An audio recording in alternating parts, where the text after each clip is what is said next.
You don't need 300 stitches or a $600 sewing machine to start making clothes you love.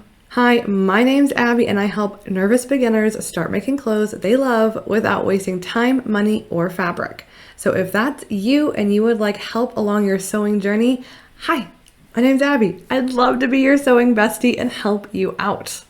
Which is why inside of this video, I am going to tell you everything you need to know to confidently pick the perfect sewing machine for you.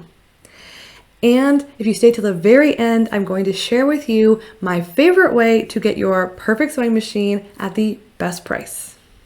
So let's jump right in. Now, sewing bestie, we have to be really honest as we start this off, okay? I know there are a lot of features out there and it can feel really overwhelming, but how long have you been searching for the perfect sewing machine? Let me know down in the comments because most beginners get stuck here. They spend weeks or months researching the perfect machine. But the truth is, this is stopping you from actually making clothes you love, okay? So we have to actually make a decision, get a machine, and start sewing.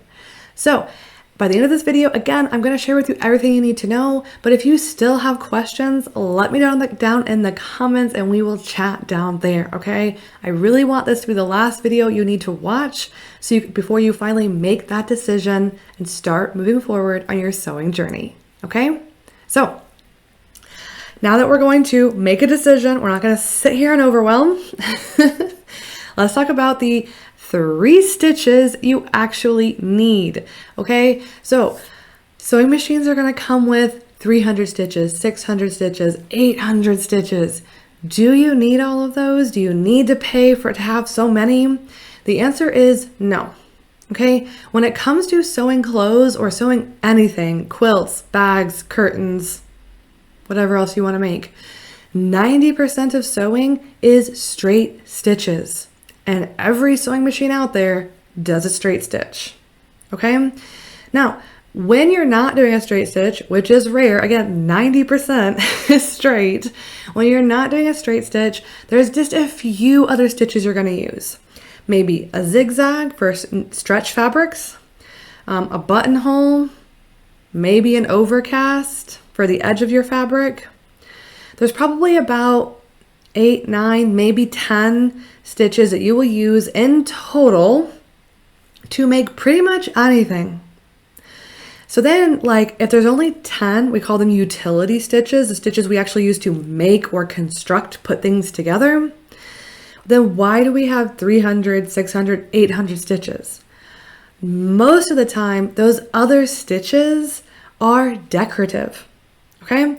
Now, they're pretty, okay? You can put them along the edge of a pocket or the edge of your sleeve and they're pretty and they're like flowers or hearts or some design. But do you need 800 decorative stitches? I mean, that's up to you. Everyone's on their own sewing journey. Maybe you really want to be artsy and you really want to put all these pretty stitches everywhere. If yes, then look for a machine that has more stitches. But if you're wanting to make clothes and you're not so worried about the decorative part, as long as your machine does straight stitch, zigzag, buttonhole, and lightning stitch, which most new machines do, then you're going to be good to go, okay? You're going to be able to make any kind of clothing you can imagine with those stitches, okay? So don't worry about the number of stitches. That's really just marketing fluff unless you're wanting those decorative ones. So those are the stitches we need. And the same is true for presser feet. Okay, I cannot tell you how many times beginners have reached out to me to ask me, but what about this presser foot? What about that presser foot? What about this? Presser feet are the same way. Okay, the presser feet that you need are going to be included with pretty much every sewing machine. It's going to be the universal foot. It's going to be the zipper foot, the buttonhole foot, possibly the overcast foot, but really you don't even need that one. It's optional. So 3, that's what you need, and they come with your machine. Now, if in the future you start sewing a bunch of piping and you decide you really want a piping foot, I'm going to tell you it is way cheaper and way more affordable to buy a pack of presser feet later when you decide you need it than it is to buy a sewing machine that has a ton of presser feet. For whatever reason, when they sell these sewing machines, they always mark up the price a lot in order to give you these extra feet. But like, you can buy them way cheaper later when you decide you need them. And you may never need them. So like, why buy them now? Just gonna collect dust somewhere. While there are only a few stitches and a few presser feet you need, there are a ton of features out there. So what do these other features mean? Do you need them? Do you want them? Why do they exist? So these other features are optional, additional things that can make sewing a little more fun. Okay? A little more fun, a little easier.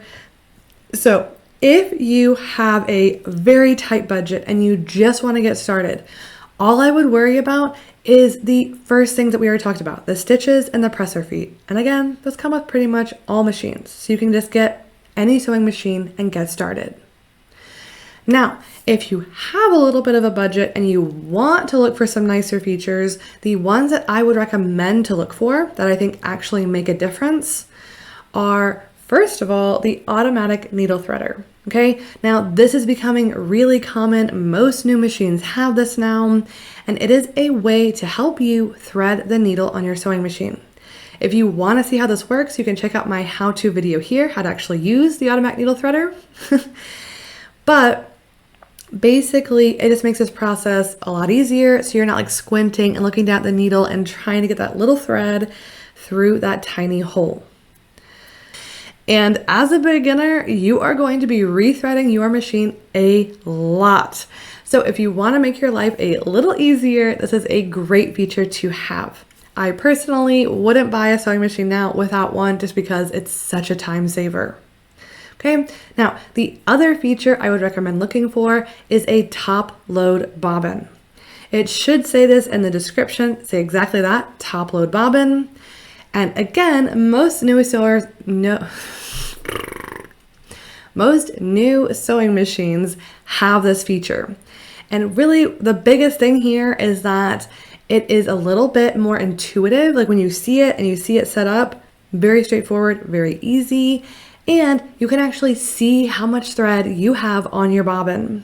So you don't start sewing something and then suddenly run out of thread and wonder what the heck happened. Oh, dang, I ran out of thread. You always have the chance to look down, see how much thread is on your bobbin, and then decide if you want to risk it. And a lot of us play this. It's called thread chicken. You know there's not a lot of thread there, but you're like, can I make it? I'm going to try it anyway. But at least you go into it knowing you're taking the risk. So the top load bobbin makes things a little bit easier so you can tell how much thread you have left. The next thing I would recommend is the lightning stitch. Again, a lot of new machines are going with this, and it's to help you sew stretchy fabric. So if you want to make t-shirts or things with this kind of fabric that stretches, which a lot of our clothing is that nowadays, this stitch makes it a lot easier to sew that material. So it can be really nice to have this one on your machine. And the last feature that I would recommend if you have the budget for it. So when you buy a sewing machine, there are two types. You're going to have mechanical with these knobs on it, or you're going to have electronic that has an LED screen and buttons. Okay, mechanical sewing machines are going to be a slightly lower price point than an electronic, which is going to be slightly more expensive. But because the electronic is more expensive, they put a nicer motor in it. And what does that mean for you? What that means is that an electronic sewing machine can sew very, very slowly. You can press the foot pedal and it will go stitch, stitch, stitch. Nice, slow, controlled. So if you are feeling nervous about the speed of your sewing machine, you're feeling anxious that you're going to break it, it's going to run away from you, you might hurt yourself. If you're worried and anxious and you have the extra money in your budget, I would highly recommend going for the electronic sewing machine. Okay? Now, that's not to say you can't learn on a mechanical. I did, we all did. Prior to like, I don't know, 30 years ago, there were only mechanical sewing machines. So all of us learned how to use a mechanical sewing machine. It's definitely doable. But if you want that peace of mind, if you want that control, if you want the speed to be very, very, very slow, then you can look for an electronic sewing machine. Okay? And those are really the only 4 features that I would recommend making sure your machine has before you make a purchase. Okay? Now, again, there are a ton of features out there. If there's one in particular, you're like, but Abby, what about this? Put it down in the comments. Let's chat. If you guys have a lot of features, I'll make another video going through them and explaining why or why not for each one.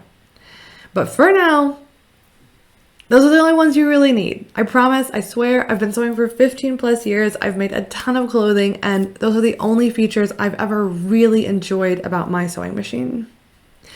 Before I share with you my best tip for how to get the best deal on a sewing machine, I want to share with you my DIY Fashion Rebel roadmap. Okay, if you are serious about making your own clothes and you're going to get your machine, which I hope you are, I hope you're like, I'm going to do it. I'm going to pick it. I'm going to get it. I'm going to start sewing. Then you're going to need this checklist. It's everything you need to do to go from I've never even touched a sewing machine to actually wearing your first piece of clothing. And it's yours totally free down in the description. So I just want to make sure you start this journey, you get your machine, and then you don't get lost or stuck or like, what do I do now? That checklist is going to show you step by step what to do as soon as you get your machine. Okay? So yours totally free down in the description. Now, to get the best deal on your sewing machine, ask around. Ask your friends and family. I cannot tell you how many times I have personally been visiting a friend and just like needed to sew something for a video or help somebody out.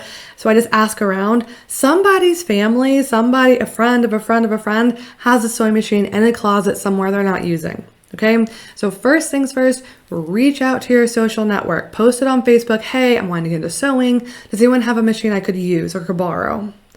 So like, this is like, get a machine, start sewing, do it. Now, the other thing you can do, if you don't find one this way, which sometimes you don't, it's okay. Like, this doesn't always work, but it happens more often than you think. But the other thing you can do is go to Facebook Marketplace. Between these two, I have always been able to find a machine. And if you go to Facebook Marketplace, my tip is to message the seller and ask and just chat with them a little bit or read the description. I always try to find people who are either used to sew but aren't anymore, so they're getting rid of their machine, or they're upgrading their machine. Because these people know how to take care of a sewing machine. If they used to sew a bunch but they're not now, they were nice to their machine. They took care of it. There's not going to be anything wrong with it. And people who are upgrading, the same thing. They've been sewing on it. They know what they're doing. They know it works. They just want something nicer or newer. Okay? So get on Facebook Marketplace, look around, and if you find a machine and you're like, is this a good one? I'm not sure. Again, I'm being so serious with you guys. I want to be your sewing bestie. I have a free Facebook group. It's linked down in the description. Come over to the Facebook group, post a link to the sewing machine you're looking at, and say, hey, is this a good deal? Is this a good machine? Do I care about this? What do you think? And we'll chat. I'll tell you what I think. Like, I truly want you to pick a machine and get started with this, okay? Let's stop wasting our time researching and looking around.